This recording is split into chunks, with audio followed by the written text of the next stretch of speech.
Hey, Mike, what do Kelly Slater and PT have in common? I don't know. They're both world champs? Nope, they both own Endless Summer box set.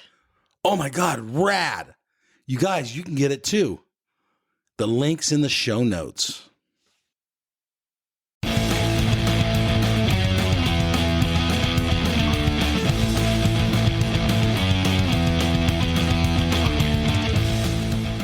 Hey, this is Mike with the QuiverCast, brought to you by QuiverBuilder.com, an online community where you buy, sell, and surf for your next magic board. All right, we're live now. All right, hey, this is Mike here with the QuiverCast. I got a very special guest today from Hawaii. We're not know how long you're staying, but Noah Budroe. Hi guys, how you all doing out there? Well, we're here now in California. Just got here about a week ago. Been making some surfboards, making my rockets. Come down and check them out at Lost. Yeah, so I saw you were here from Hawaii, and I was like so stoked. So thank you so much for doing the interview. Yeah, no problem. It's kind of nice, you know, mix it up a little bit here in California. I haven't really, this is my first broadcast, and I don't know if I'm nervous or what, but it's all good. Oh, don't be nervous. We're having fun. This is all about being mellow and fun. So, Noah, okay, so you already talked about why you're in California. Yes. How long you been here on this trip? On this trip, I've been here for a little over, almost 2 weeks now. Okay. And how long you plan on staying, or you're not sure? Yeah, I don't know yet. There's just so much boards to be built here lately. It's crazy. I think it's really good that, you know, everybody's buying American brand boards instead of getting their boards from China. Do you think the pandemic's made that happen? Is that why it's going on? Yeah, I think that's a big part of it. And I think people are more aware of their equipment they're riding now, you know. There's more surfers that are educated very well now. Where in the past, you know, everybody wanted to ride a wave storm, you know. Okay, so you're saying, okay, so let me break that down first off. And this is your thoughts. Wave storms are wave storms because there's, over the last 2 years or year and a half, more people have taken up surfing, gotten better, and now they're progressing to a more traditional, a real surfboard actually? Yes, that's what I think has happened. You know, it was a great thing to have those in the beginning about 3 or 4 years ago, but I think a lot of surfers now realize that they're a lot better than riding a wave storm. Well, they are. Yeah. Okay, so who are you shaping for? Are you shaping under your own label, or? Yeah, I have my own label, and then And what's your label? Just Noah Budroe Shapes, Okay. and it's got like a little lightning bolt in, kind of new. I just mixing it up a bit, and then I shape for Lost. Obviously, you know, it's kind of why I came here. Matt had some extra work he wanted to get done, and you know, I was like, oh, I want to see my daughters for Father's Day. So I just kind of flew over. It worked out great. I'm stoked to be here. Yeah, rad. That's awesome. So it just all kind of placed itself in the right spot. Pretty much, yeah. We were just Instagramming back and forth. He's been surfing actually a lot, and I was like, he was not really bragging, but he was like telling me, wow, look, I just went to Bali twice, and his kid's surfing now. We just kind of chit-chatting, and I was like, well, I'm here in Hawaii, and the waves are good too, you know, and but, you know, it's great to see him out in the water a lot more. Is he that because he's giving all you guys work? Pretty much. He just, you know, he's made time for himself, you know. Finally? Finally. The guy's worked his ass out, is that what you're saying? Pretty much. The guy's just, you know, he's incredible when it comes to business and models, and, you know, he does a lot of R&D. You know, he's got some of the best riders around the world. For it's sure. phenomenal. I mean, they're pushing their limits to the highest. Yeah. So, so have you worked for Lost before? Yeah. I worked for Matt like back in '96 or something. Okay. So it's nothing new to me. We've had a relationship for a long time. Okay. Hey, let's start from the beginning. So, when did you start surfing, and where did you start surfing? Well, when I was 5 years old, my mom and we moved to Waikiki, Okay. And my dad was, at the time, a construction worker. He was tiling all of the hotels. Mm-hmm. So this is like, say, back in 1972. Okay. Yeah. So I surfed this place called The Walls, and the Buttons in them were all there on skimboards, and everybody was kind of surfing, and I just happened to paddle out, and my mom freaked out. She was looking for me up and down the beach. And then the lifeguard told her, "Hey, he's right there. Is that him?" And I was surfing right there. So it's kind of like a mystery. I just picked it up right away, just did it. Nobody told me how to do it. Really? So that's kind of my little story about how I learned. Okay, hold on. So, did you just pick up some random dude's board on the beach and just paddle out? Do you remember? My dad actually was a surfer.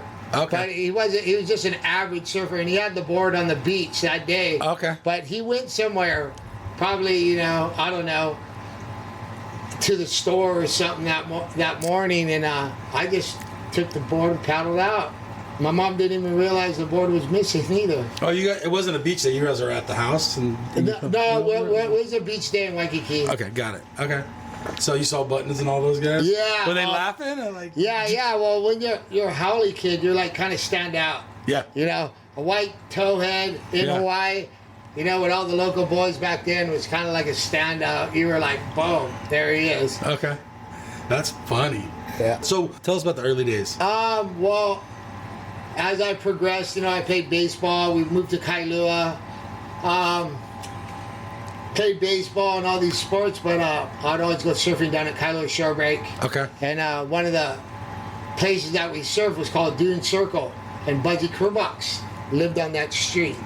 Okay. So he was like the pro surfer at the time, and there was Hans Hiederman and Michael Ho, and my grandmother used to walk through Chico Ho, which is Michael Ho's dad. Oh, okay. It's kind of like a lane in Waikiki to get to her apartment. And so I met Michael Ho, I don't know, I think I was 8 years old. He was like my idol.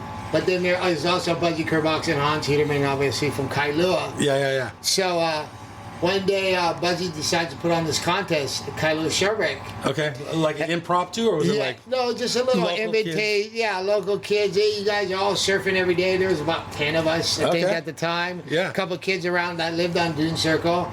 And I was just surfing. Back then, we rode really big boards. It's like single fin days? Yeah. We're talking before the surf leash, even. Okay, cool. They were like heavy, old, like some uncle would just give you a 7.6 that he rode at pipe or something back then. And he'd have to drag it down there. And I lived like 4 blocks from the beach. But the other kids lived right there. Okay. And so I'd kind of leave my boards there and stuff. So as time went on, some of the local shapers started shaping smaller boards for us. Because at that time, there was only a handful of kids that really surfed. Okay. And as it progressed, I ended up winning the Budgie Kerbox Invitational. The first one he did? The very first one he ever did. Rad. And it was pretty rad. I actually borrowed the guy's board and won on somebody else's board. It was a locomotion back then. Oh, and rad. I was like really stoked on it. And he wouldn't give it to me though. I always wanted that board for some reason. But then as time went on, I moved to town. And my mom lived on a boat out in Anawana Harbor. Oh, nice. So we lived right across from the break wall. So we were surfing Anawana bowls, day and night. So Todd Chesser, that's when I hung out with Todd Chesser. All right. And we got to know each other, and we were like the kids in the inside bowl, pretty much catching all the waves. And back then there was a gnarly crew. There was a Ben Ipa, there was there's a hand, Michael Ho, Buttons, Mark Lydell, Larry Birdman, and then there was, we'd surf Kaisers at the same time, so it's just really rad because we'd go right, which Kaisers, yep. Go down there, and that's where Buttons and Mark Lydell and Larry Birdman were doing these rad cutbacks on like stingers. Ben Ipo was like this gnarly shaper, and we're all like, whoa, there's Uncle Ben, And, it was rad. When we were the only, kids out there, me and my brother, my brother surfed with me, and then the Napoleon family, which is Nappy Napoleon and all his sons. And then there was a Paskowitz lived there too in the parking lot. It was pretty rad. They were like a fixture there. All of them, the whole family, we all surfed together. And we started all competing in the Hassas. And that's when you met the West Side boys, Rusty Kaylana and Brian Kaylana and their families. There was a bunch of us, and we would just surf the boys divisions and try to take each other out every chance we could. And I want to Dude, that's a heavy crew. Yeah, that's some heavy. you had There's to some fight big for your names there. waves. And then I remember this one time, my first Haleiwa contest, and back then Haleiwa, they'd send you out in a good size when you're like 12. You're like, oh, you got to paddle out. Like how big? Like Solid Haleiwa? solid 6 foot. Oh no. And I remember I had Johnny Boy Gomes in my heat. And How is he the same age? No, he's a little bit older. Okay. But we're in the same division. Okay. Back then, it's just like a year, maybe he might be like 2 years older than me. Got it. But he was, he was the stealth. He was bomb, and he let everybody know. And we were riding twin fins back then. Okay. So you got out of the single fins, and yeah. you're progressing. We're progressing now. Yeah. Like the single fins was just like from 10 years old, and after that we just moved on to like. So you got the twin fins. The turns were really coming in. Yeah. The twin fin was the new board to have. Yeah, gotcha. And we were all riding these rad twin fins, and at that Do you remember who's shaping those? What were you riding? Glenn Manami. Those are some of my favorite Glenn? ones. Yeah, Glenn Manami makes phenomenal twin fins back then. Okay. He would make them small for us. Okay. You know what I mean? They're Grom size. Yeah, Grom size. Yeah. I got some pictures somewhere of me when I was younger riding Oh, we one gotta at find Malibu. those. Yeah, they're somewhere deep. But I don't know. I vaguely remember it, but I remember bringing some of them to California Okay. and surfing on them. But that's a whole other story. All right. We'll stay with the Haleiwa, Yeah, 6 foot the Haleiwa. Haleiwa. Anyway, so I'm out there, and Johnny Boy, of course, gets the first wave. That's automatic. You're gonna give him the first wave. You're not even hassling Yeah, it? no, we're not paddling. We're not paddling battle Johnny Boy back then. You know what I mean? He has already had the reputation. He's a badass. You were like, okay, Johnny, let him go on the first one, and then, you get the scraps or whatever. You get like the second best wave. I would at least try for the second best wave. Okay. So I'd get it, and he'd be like vibing you when you paddle back out next to him, and you'd be like, oh man. Was that heavy? What does that feel like? Johnny Boy, the Are you guys friends? Yeah, we're best of friends now, Okay. dude. We All love each other. We've always have, because we competed at such a young age. But Yeah. it was like, whoa, Noah, what? You got what? What? You think you're gonna get the set? What? You're not going on the set, bro. You know what I mean? And I'd be like paddling next to him, going, fuck, I like the set. Just thinking back in my mind, like, but fuck, how am I gonna get it from him? He's gonna pick and choose the best wave. So if he's paddling for it, you're not even paddling for it? No, you just let Johnny Boy go back then, bro. That's like automatic. You don't even like look. You kind of look at the wave like to see if he's gonna go. Yeah. But if he starts paddling for it, oh, don't you dare paddle for it, bro. You'll get it. And anyway, so I ended up getting That's second. funny. He ended up winning.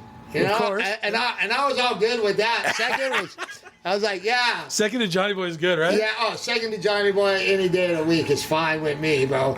Like, but as time progressed, I started winning more, and I won a national title here in Huntington Beach. Okay. And, Ben Iper was my coach, and, we started progressing more and more in surfing that way, and I got better sponsors, and Quicksilver picked me up. Oh, nice. And, things just evolved there, and, I was on the Bud Tour for a while. Well, let's slow down. We went too fast. Okay. So you're in Haleiwa. How old? You're in the 12-year age bracket. We're like 13. 13, 14. 14. Okay, so then when does the thruster come in?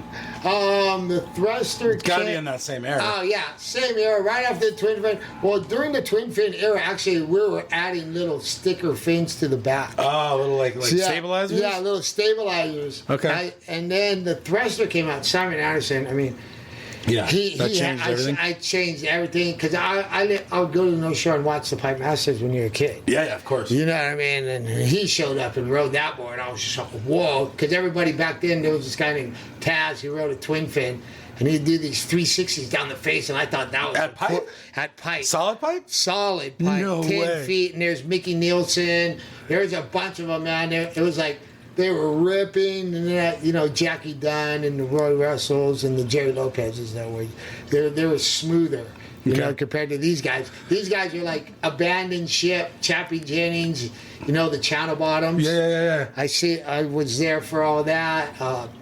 Tom Carroll, you know, riding these boards, just pinning the barrels and stuff on single fins. I thought that was really cool. And Joe Roper was a really mad man. Yeah. But like as far as like local teenagers, it was like Mickey Nielsen, Tim Fritz, Marvin Foster, and Haleiwa. He was incredible. Grab rail, just come up, hit the lip. You know, and they were doing 360s in the barrel. So this is all twin fin you're talking about, right? Yeah. Okay. This is all twin fin. So then Simon Addison shows up with a thruster. What's that look like compared to the twin fin? On the board from a at first beach perspective. We were all looking at it kind of like, wow, that looks cool. Like for me, especially because the way I was growing up surfing, like, whoa, there's another board out there to ride. Wow, different. I gotta get one of those. And I remember the first one I got, this guy, Chuck Andrews, who's a big time shaper, shaped for HIC. And at that time in my life, I was riding for HIC.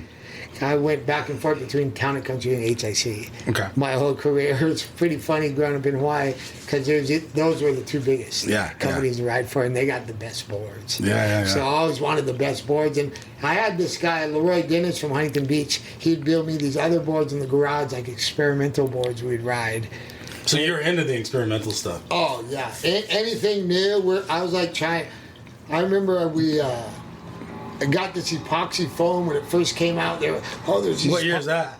Oh, I can't even remember. It was that long ago? Yeah, that long ago. But we'd used Elmer's glue and then used polyurethane resin to glass it, and it worked. Wow. And we're like, oh, we're on that. And we could knock them out in 2 days. So was that your guys' experiment? Well, or you guys I just kind of like, well, you know, when we were growing up, I had Richie Collins come to my house too. Okay. And was he staying with you? Yeah, he stayed with us, and we lived at Waimea Point by then. Okay. We moved from town to Waimea, and Richie came to stay with us, and he had these boards that his dad built. Yeah, Lance Collins. And yeah, they were incredible. They had all these forward fins with checkerboard. Yeah, you rode a lot of quads, right? Yeah, and they were super awesome. So Richie said, oh, try a board or two, and I ended up liking one. My brother couldn't ride them or something. He's all mad at them. And I rode him into the rock. I'm going to never forget it. And he looked at Richie like, oh, sorry, bro. And Richie's, oh, it's okay, Christian. Don't worry about it. Oh, that's funny. And he ended up leaving us a couple, though. And cool. From there, we just kind of started making our boards with our friends. And, you know, we just kind of got into more experimental. And then Michael Ho said, hey, come ride for Eric Awakawa. Yeah. At the time it was Island Classic, and I served VLAN every day, and Eric had a shop right across from VLAN. Oh, nice. So it was like on from there, and I'd get all Michael Ho's hand-me-downs that he didn't like. So then that's when I really started progressing, you know, in surfing. And the whole time, Mike was a great support of me. You know, he took me to Japan. Oh, really? My first pro event. Yeah, he's all, might as well just turned pro now.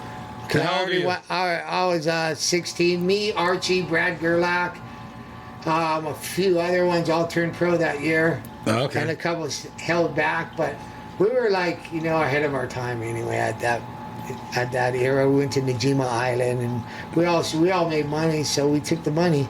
Yeah. You know, it was like on. Richie Collins was pro before us, though. Yeah, so he was young. Yeah, we were like, gosh, if he could do it, you know, Frank, we're on it. Yeah, I'm all, yeah. So I did that, and my pro career started. Okay, so how was your first pro contest? Well, you said Japan? Yeah, that was my first one. How'd you lost do? to Damian Hardman in round, I think, 17.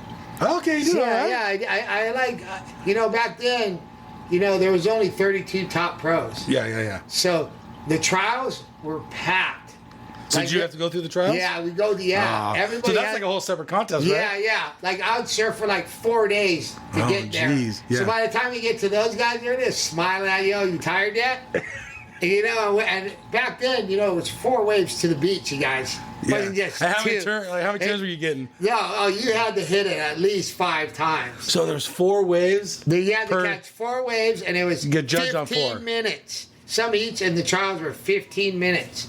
And some of them in the beginning were 6-man heats. Oh, yeah, so that's rough. You were just pounding, and the top 3 advance, and then they'd squeeze you at the end, like the third. I think it was like the 3rd round before the trials. That it was make or break it time, and then they'd squeeze you down the 4 heats, and they'd give you 20 minutes, but it's still 4 waves. Oh, shit. So you had to hustle, and back then, talk about paddle battles. That's all we did. There was no buoy until you get to the main event. There's no priority, right? Yeah, there was no. Did they have priority in the main events? Yeah, in the main event, you had to go around the buoy. Oh, yeah, for priority. Yeah, for priority. So that was a workout, too.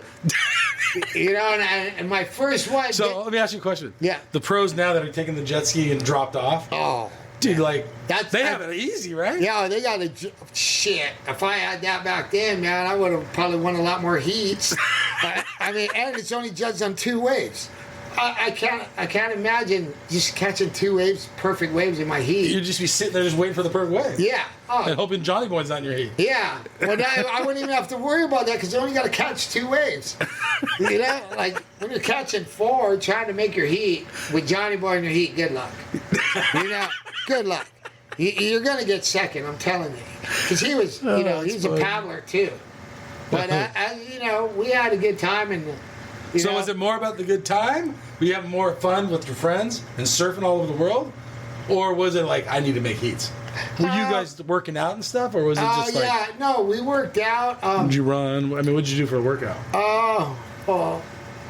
We kind of did a bunch of stuff. I remember Hans had a gut wheel. I used the gut wheel a lot. And I did a lot of stretching. Oh, good. And I was into swimming. Okay. I remember swimming was good. And then watching my diet. Back then, we watched their diet because we surfed a lot of small waves. We didn't get chopu. Yeah. Hawaii was like the big spot. Yeah. I already kind of had that down, so you'd put on more weight for Hawaii. I remember coming home, I'd be all skinny. Grubbing? Yeah, I just start grubbing. Like California, Japan, wouldn't be eating too much. Stay light on your feet. Okay. And just because the waves are so small. Yeah, just because you wanted to be light and quick. Okay. And that was kind of my deal. All right, Hans. So okay, you go to Japan, and then where do you go? Like, is it tour from 16 to how old were you when you? Well, I went back and forth off and on the tour. ASP? Yeah, it was ASP. I think my highest rating was 76. I got injured a lot because I was like progressing as far as like trying to do airs and early air days. Early air days, like the 25th anniversary. I think that was 1985 when I did the method air. Is that the one on the cover? Yeah, it's the one on the cover, the green. How many times have you been on the cover of a magazine? I think 4, maybe 4 times. Yeah, in my life. I got one at sunset on a balsa wood board, which is kind of special to me. That's a rad picture. I love that.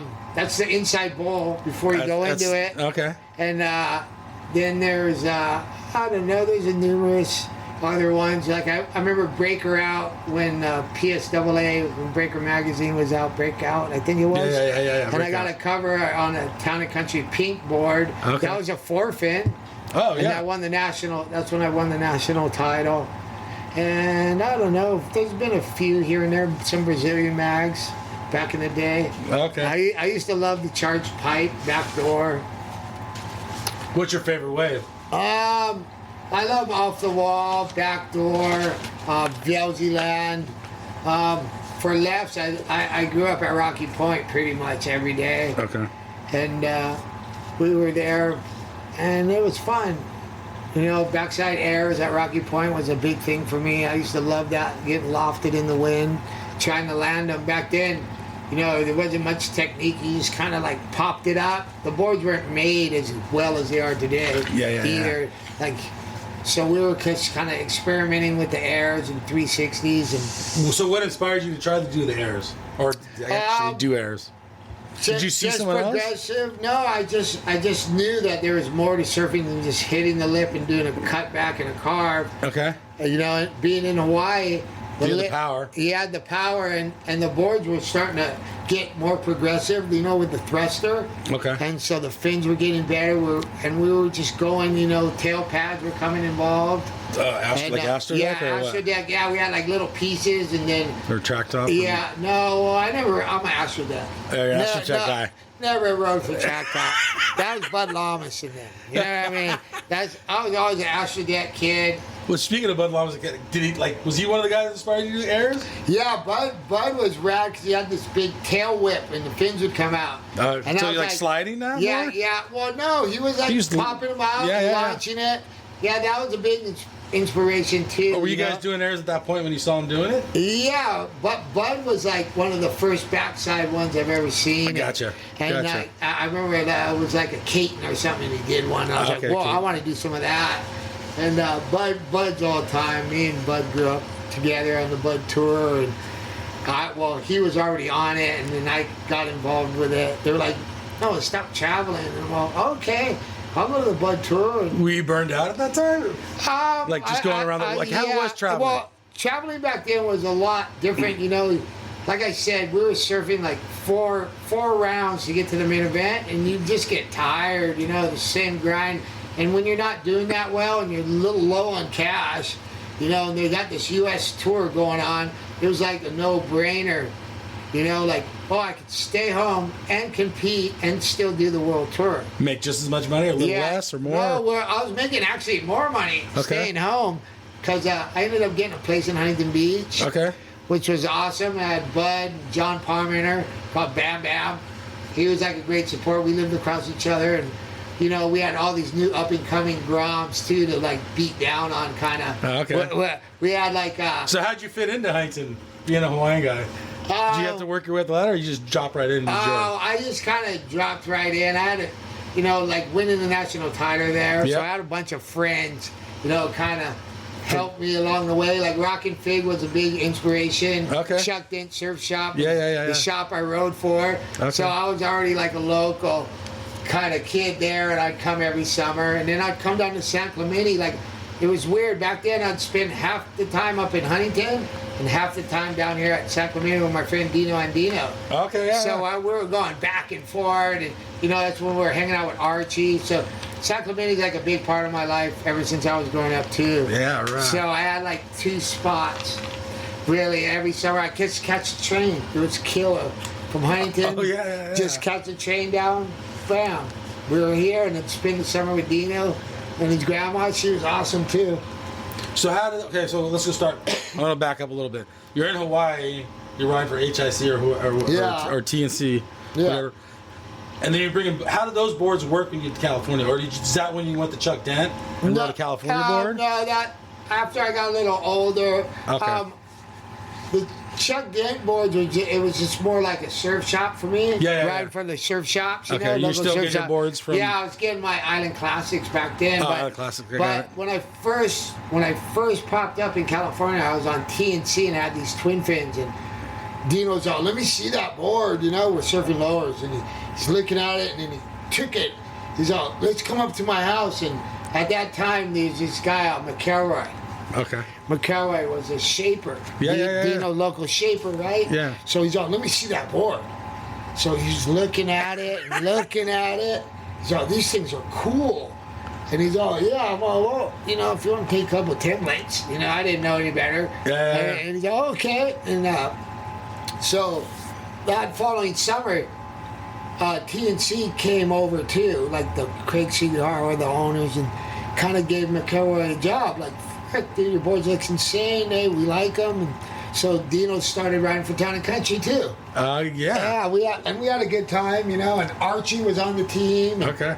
It was really cool. Come down to San Clemente, and like Potter came to town at the pier. And, were you hanging out with Potter? Yeah, we stayed out with Potter. Buddies? Yeah, we're good buds. Okay. But that was, you know. So you knew these guys. Just first off from competing, but also they're going to Hawaii to your house. Yeah. So even though you're in Sacramento or Huntington or Haleiwa or wherever, You're seeing the same guys. Yeah. We were just all, hanging out because every summer you'd have to get off the North Shore. It's flat. It's flat, and you'd surf town, and that was fun, But 45-minute drive. Yeah, and it was hot, and it's hard to get a ride. So, and I had grandparents that lived in North Hollywood, so what I would do is I'd work in the studios during the springtime. What studios? Warner Brothers, you name Really? it, and all kinds like Studio City. My grandfather was a VP for Little House on the Prairie, so he's good friends with Michael Landon. So I'd work on the set, save That's my money, rad. and then during June, they cut you loose. Okay. So I'd be like, okay, I got my money for the summer. Okay. So I'd just come on down and hang out and surf, and I had the sponsorship too. Back then, you weren't getting paid to ride somebody's board. You were just getting float boards, or you getting discounts? Well, I was getting hand-me-down Michael Ho boards or whatever, Island Classic. Like they'd build you 3 and they'd have to last all summer. Obviously, they'd Hey, if break. you're traveling, they get damaged. Yeah, like they'd break, so I'd get the local shaper, and wherever. So I it's not was. like today. No. These guys are spoiled, huh? These guys got it made, dude. We're groveling. You guys kind of made pro surfing what it is today, though. Yeah, well, that's the best. That's the best thing about it. Like we watched. I watched Rob Machado grow into a superstar. I watched Kelly. They're both still superstars. Yeah, we were like Shane Beshin. List and go on. Like, Yeah. We used to tell them, dude, and Andy Irons. They were all like, whoa, these guys are gnarly ahead of us. Like, and I wasn't. I was pretty gnarly. Like, What do you mean? I don't know. I just said, dude, you better fucking start ripping, you guys. You guys are gonna fucking, what I mean? You intimidated them? Or what do you mean gnarly? Maybe just a little bit. Hey, you guys gotta freaking start ripping, man. You guys, you ain't gonna make it on the world tour. Because back then, there was Brazilian Storm like they got now. Yeah. That was like the first time. They're just coming up. They were just coming up. Fabio Potteratz. Fabio Gouveia. There was a bunch of them that freaking were like, when you surfed the heat and the trials with them, you were fucking paddling. They would dog you. They would do whatever. And to make it to the main event, it was no joke. And it was hard. It probably was really hard for those guys being Brazilian. Oh, yeah. They were like, Kind of new guys on the block. Yeah. They were just setting the foundation for the Souzas and everybody, which is rad. Like Felipe, I love his surfing. Oh yeah, for sure. I love Medina. They're all Idolo is just amazing. Dude, I'm a big fan of all of it. All the Brazilian Storm they got going. I'm a big fan. Miguel Pupo and but I love my U.S. boys too. Don't get me wrong. And then even Hawaii more specific? Yeah, I love my Hawaii team too. You got John. I remember I babysat him when I was a grown. Did you? Yeah. No way. Yeah, when I was younger, I was dating this girl, and she's like, "Oh, we got to go over here to this John Florence's mom's house." I'm like, "Who's John? Who's this?" Yeah. And we go over there, and so I'm like, "Oh, I've seen you surf before," because she was a surfer. There wasn't that many girls surfing back then, by the way. And we babysat him a couple of nights, and I was like, "Wow, this kid's pretty talented already." And he was like jumping off the couches and doing all kinds of rad shit. You're like, "Hey, kid, slow down." And he had 2 other brothers too. They were like kind of out of control. And I was just, well, you got your hands full, hon. I'm gonna leave. I'm gonna go home to my house. Relax. I got my own brother. And my own little. I got 2 brothers and 1 sister, so I kind of babysat them too. Yeah, you didn't want to walk into more babysitting. Yeah, it was crazy back then. And, so funny. And as things progressed, the kids all grew up together. I had my own kids too. Yeah. A little after, and John's surfing more and more, and he's an incredible surfer too. Yeah. Okay, so there's a lot there. Let me ask you another question. So you guys, all the guys you mentioned already, and there's so many names. Like, I can go on the and on. 80s guys. Yeah. The the guys after the Sean Thompsons and the Mark Richards. Oh, yeah. But I have a question about the twin fins. Yeah. How are they different than the Mark Richards twin fins? Were they? No, they're not really any different. Okay. I would have loved to got a Mark Richards twin fin back then. Yeah. It just wasn't possible. Yeah, he was working. He wasn't. Yeah, he was Surfing working, not shaping working. Yeah, like he was like one of my idols growing up. I watched him on a twin fin at Haleiwa, and then I was just like, whoa, that guy's freaking hauling ass, and just doing these big sprays out the back, and all the local shapers there too, like Reno Avalera, Barry Puni, they were really good surfers as well. Okay. And I was just like pretty much soaking anything I could up, Okay. So how'd you get? Okay. So anything else about the contest? I mean, there's so much. Oh, yeah. I think you're just barely touching. Yeah. The tip of the iceberg. Like to Australia. I remember my first trip to Australia. All right, let's talk about that. And I got to Burley Heads, and I was surfing away. It was really cool. First day I get there, I'm like, whoa, this is like the dream location. Yeah. And was it good? It was so good. How But big? I didn't realize, I don't know, like 5 feet, 6 feet, Okay. Burley Heads. It was Just pumping. perfect? Yeah, it was pumping. And I knew Aki from Hawaii, so Aki was sitting on the bench. He's like, oh, no, what's up? And I'm like, what's up? And he's like, it's pumping. I'm like, yeah, I know. And I'm just grabbing my board and paddling out. And, I ended up doing pretty good in that contest. And I went to Cronulla too.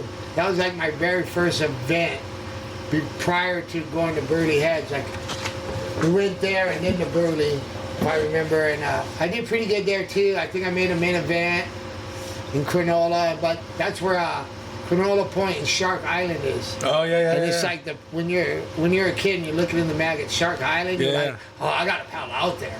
And I surfed that, and it was really cool. Little town, little left beach break where Aki was from, and there's Terry Richardson. Oh yeah. And Jim Banks was from there. And Yeah. that was like pretty rad. Those guys were totally like welcoming, like, oh no, yeah, I was saying hi, and I think. Matt was with us, Archibald, on that trip too, and Richo was making him some boards, and we had a really fun time. It wasn't the waves weren't as crowded, kids.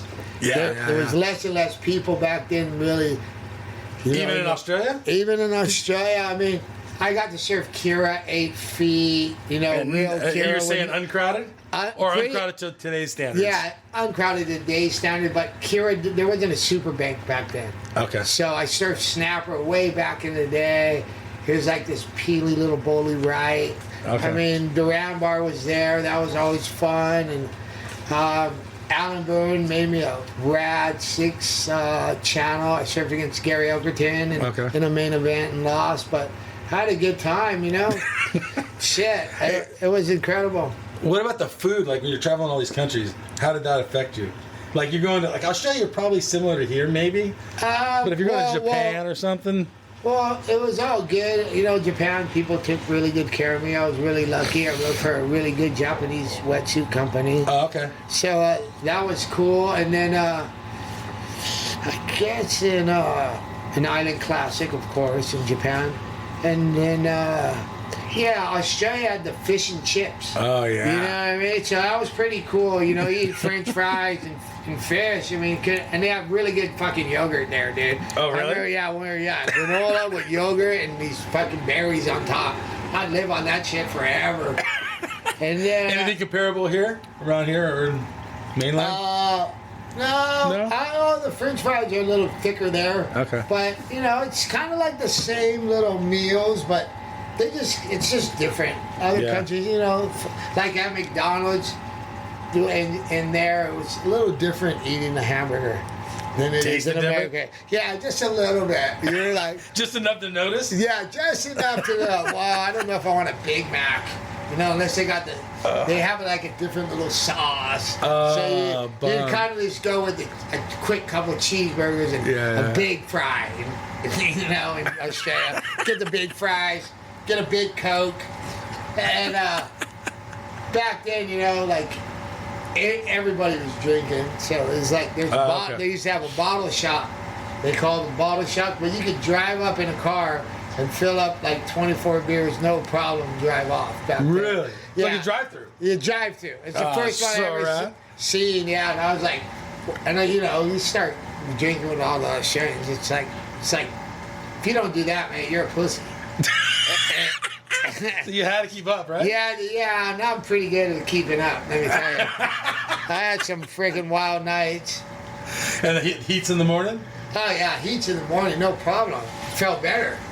No pressure. You just walk in, oh, okay, you know, cup of noodle, paddle out, you freaking surf all day. Yeah, rad. Yeah. That's funny. So how much are you surfing today? I still surf like every week. I try to get in the water every day if I can, but Okay. since I'm on like a little work vacation, quote, want to surf though, I've been just kind of just making new designs while I'm not surfing and just testing them out when I am. And Okay. you know, I got like this wing swallow right now. I'm kind of liking. All right. It's really fun to ride, and it goes thruster, 5-fin, twin fin if you need it for small waves. Kind of like an all-around board I've been working on. How do they get a hold of you?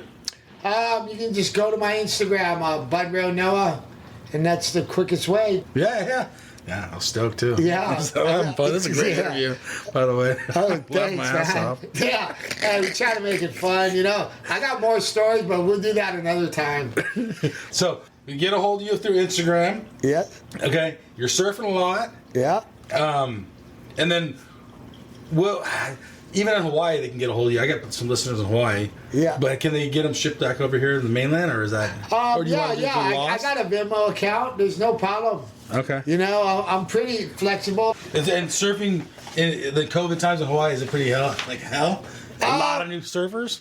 Kind of like here? Yeah, well, you know, everybody stayed home during COVID, and the beaches were open in Nice. Hawaii, but you couldn't have an event, so we didn't really have much surfing contests there this year. Yeah. We But just just- free surf was more But open? yeah, it was more open, you know, like, I mean, backdoor and off the wall was so empty this winter. It was so nice. Okay. You know, like we Just surfed our scoring? brains. Yeah, we surfed our brains out. You Yeah, know? right. Then now that summer's here, and it's kind of we're lightening up the restrictions. There's more surfers. You know, more Yeah. people are ordering boards, and summertime's there, and you know, town is town. You know, it's That's always it. been a little crowded, but it's nice. You know, Diamond Head, you can't beat it. Surfing on Wanna Bowl. And, Yeah. You know, look at- Kaisers. Yeah, That's a good way. Kaisers. That's a fun way. Yeah, Kaisers is rippable. And then, you know, like I surf bowls, I surf out on a beach park a lot now, big rights. Okay. There's Kiwalos. See all the groms down at Kiwalos practicing for their events. And, Okay. you know, it's different. And then I've been living out in Eva Beach side, so we surf this place called Howbush. It's fun. It's like, you know, these little rights, kind of like a T Street. Oh, okay. So we get that session in too. Over there, we kind of go everywhere because where our shop is located, it's central All right. on Oahu. So we go North Shore in 20 minutes. We serve a lot of mokulea, and then we go to town in 30. So Sweet. we're all of us in the shop. We're just going surf. where the waves are. Yeah, we just kind of like, okay, town today, you know, country tomorrow. And we all surf at our factory. We all build boards. So it's a really good atmosphere. You know, nobody's kind of like doesn't know how to surf or doesn't know how to shape in our factory. So Okay. the boards come out really good there. Right on. So, you know, it's really fun. So I know you got to go. So thank you so much for doing the interview, Noah. This is Mike. Any final words from Noah? Yeah, you guys just keep surfing, stay out of trouble, you know. Surfing's a great way to, you know, enjoy your spare time, you know, instead of, you know, bar hopping or whatever you guys want to do. You know, I mean... You can do that after you surf. Yeah, you know, you can do that at night. Just don't get in trouble. Stay off the booze, stay off the drugs, and life's good. Right on. This is Mike and Noah. All right, everybody, take it easy. Later. Thanks, everyone, for joining us this week. If you liked the episode, hit subscribe, give us 5 stars, or leave a review. Like us on Instagram, quiver_cast. Music brought to you by Barry Snyder, Punk Rock Grandpa. You guys all have a good week, and I'll see you in the lineup.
Hey, you guys, Endless Summer box set. This thing is legit.